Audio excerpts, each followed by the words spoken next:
Nós, quase todos os dias, falamos aqui da importância de se utilizar máscara.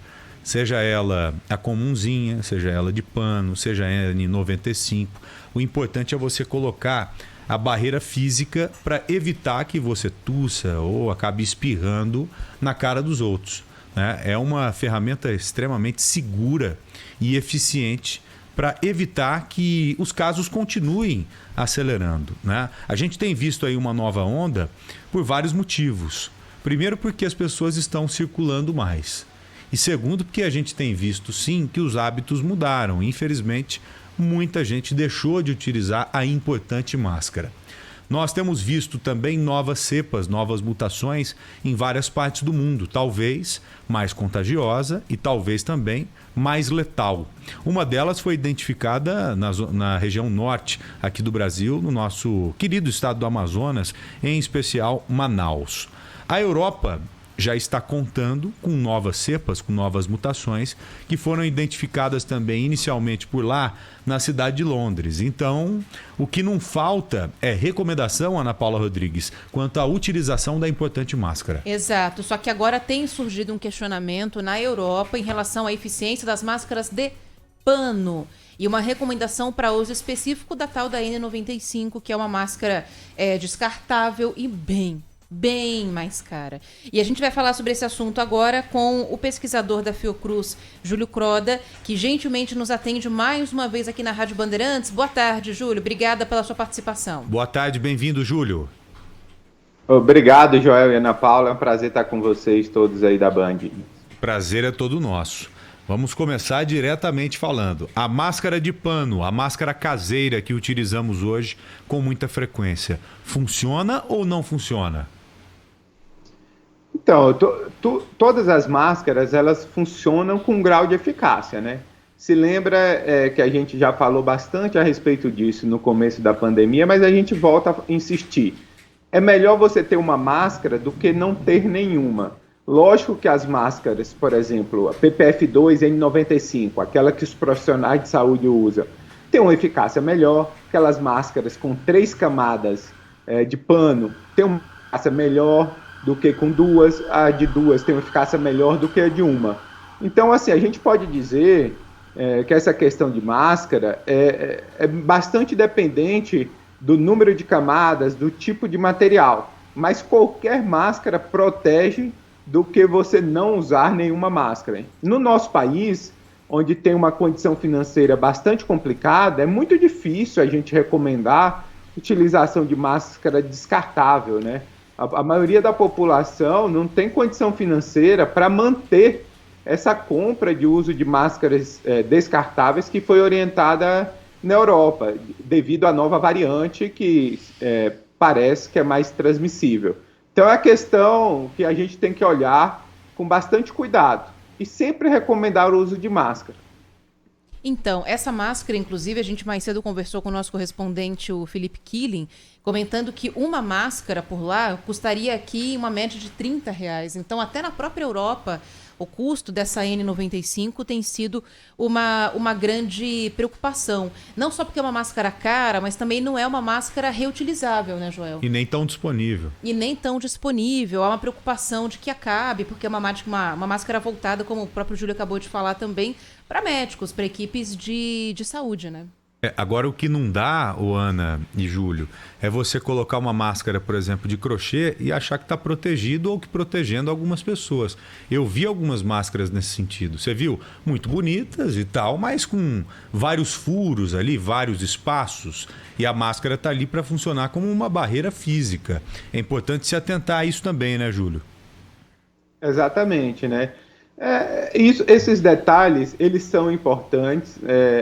Uma orientação adequada à população também é importante, e recomendando que faça uso de máscaras que tenham 3 camadas. Essas daí se aproximam muito da N95, PPF2, e a pessoa vai estar segura em relação à transmissão do novo coronavírus. Máscara de pano, mesmo de pano de 3 camadas, né? Essa é a... Exatamente. Agora, a própria máscara de pano é descartável, a gente sabe que é descartável. Agora, a própria máscara de pano também tem um tempo de validade que é ideal, Júlio? Ou pode ir lavando, usando?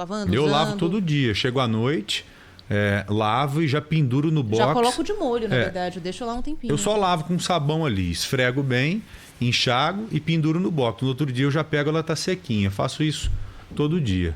Ela tem validade ou não, Júlio? Legal essa pergunta. Não, depende muito da qualidade do tecido que essa máscara é feita, né? Se ela mantém a sua integridade em termos de porosidade. Então, tem uma variação que pode acontecer de produto a produto que é utilizado na confecção dessas máscaras. Então, é bom você ter cuidado, observar se a máscara possui algum furo, se ela está, de alguma forma, aumentando a sua porosidade, porque daí ela não protege mais. Então, é uma observação que tem que ser feita no dia a dia e essa troca da máscara tem que ser realizada à medida que você identifique que existe já um desgaste natural desse tecido. Agora, pelo que a gente já sabe desses novos tipos, né, dessas variantes do coronavírus que tem surgido por aí, Júlio, de que a máscara pode ter uma limitação de proteção dependendo do tipo de máscara, que o ideal é que você fique até pouco tempo com a máscara no rosto, troque com mais frequência para evitar um risco de contaminação. Isso mostra que a gente pode estar diante de uma variante muito mais forte do que aquela que a gente já lida aqui no Brasil, num potencial de causar casos graves também, ou é só na questão de ser mais transmissível nesse momento, pelo que a gente já sabe? A gente tem uma variante nossa, né, Ana Paula, que é a variante de Manaus, que chama P1. Ela tem a mesma mutação de Londres, e a gente já tem dados iniciais que demonstram que ela está associada a essa segunda onda de Manaus, uma segunda onda impactante no serviço de saúde, em pessoas mais jovens, uma elevada taxa de reinfecção. É uma cepa extremamente transmissível. Isso a gente demonstra através de dados de sequenciamento. O pesquisador Felipe Naveca e a doutora Esther Sabino vêm sequenciando as amostras de Manaus. Ela se tornou uma cepa predominante, então ela é mais transmissível. A gente ainda não tem dado de letalidade, se ela mata mais as pessoas, mas ela infecta as pessoas mais jovens e também os dados epidemiológicos da cidade de Manaus mostram isso. Ô, Júlio. Então, reforçar as medidas preventivas, né, Joel? Sim, desculpe, eu achei que você tinha encerrado a fala. Não, tranquilo, fica tranquilo. Vem cá, a gente tem ouvido falar exatamente isso que você acabou de colocar, que essa nova mutação lá de Manaus, ela é mais letal, ou ela é mais contagiosa. Vamos lá. E a gente tem percebido, ao mesmo tempo, que as pessoas pararam de utilizar máscara. Tem menos gente utilizando máscara. Você acha que ela é mais transmissível por questões genéticas do vírus ou pelo fato do hábito ter mudado, das pessoas estarem usando menos máscara? Por questões genéticas, propriamente dito, né? Essa mutação que essa nova cepa tem, essa P1 de Manaus, é a mesma mutação que tem no Reino Unido e de outra variante da África do Sul. O vírus, né, à medida que ele circula numa sociedade, em uma população específica, ele tende a ter mutações e pela seletividade, né, a história natural da doença, esses mutantes que são mais eficazes na transmissão são selecionados. Então, quanto menos controle a gente tem da doença, maior a chance da gente ter variantes mais transmissíveis.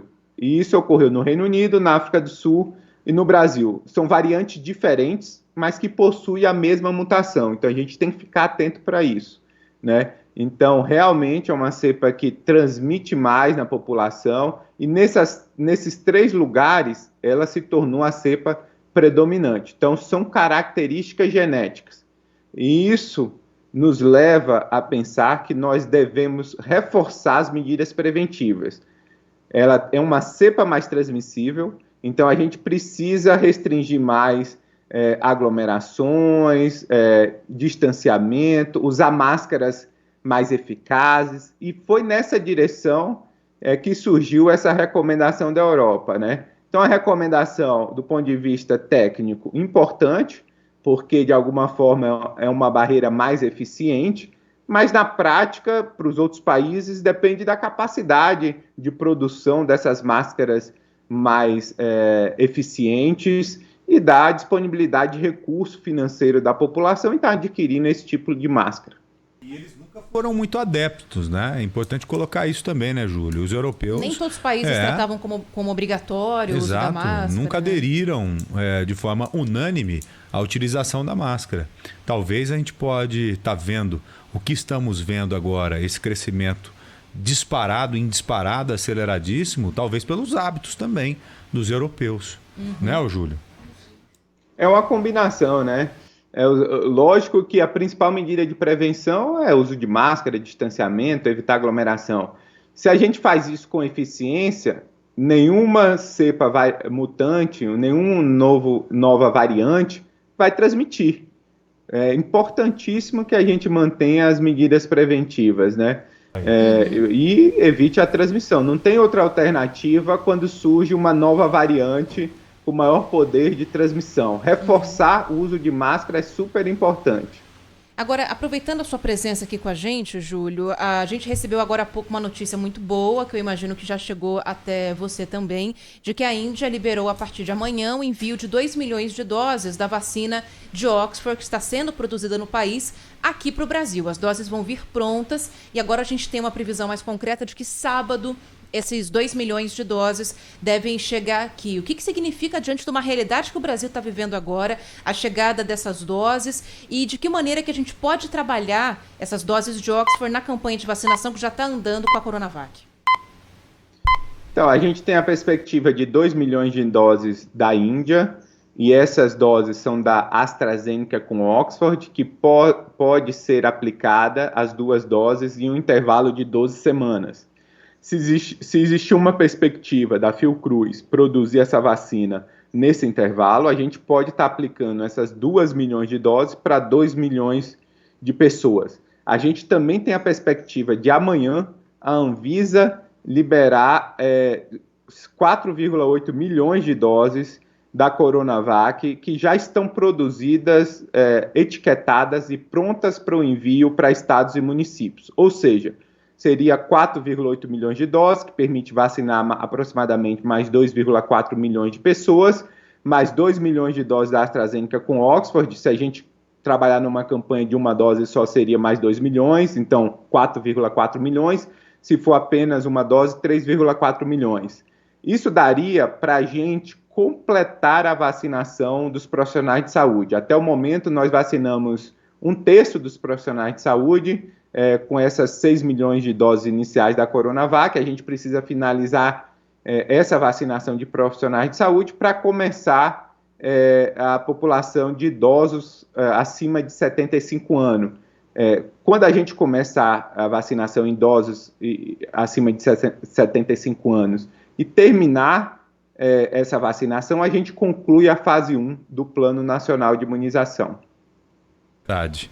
Júlio, muito obrigado, viu? E em relação à mutação do vírus, seria surpreendente se ele não viesse sofrendo mutações, porque todo vírus é mutante. Eu tenho ouvido isso de vários especialistas como você. E ele é menos mutante, por exemplo, que o vírus da gripe. Então não é para se assustar tanto com essas mutações que estão surgindo. A gente tem que ter a informação real para tratar com seriedade e agir. Mas olha, tem gente que ouve mutante, mutante, mutante.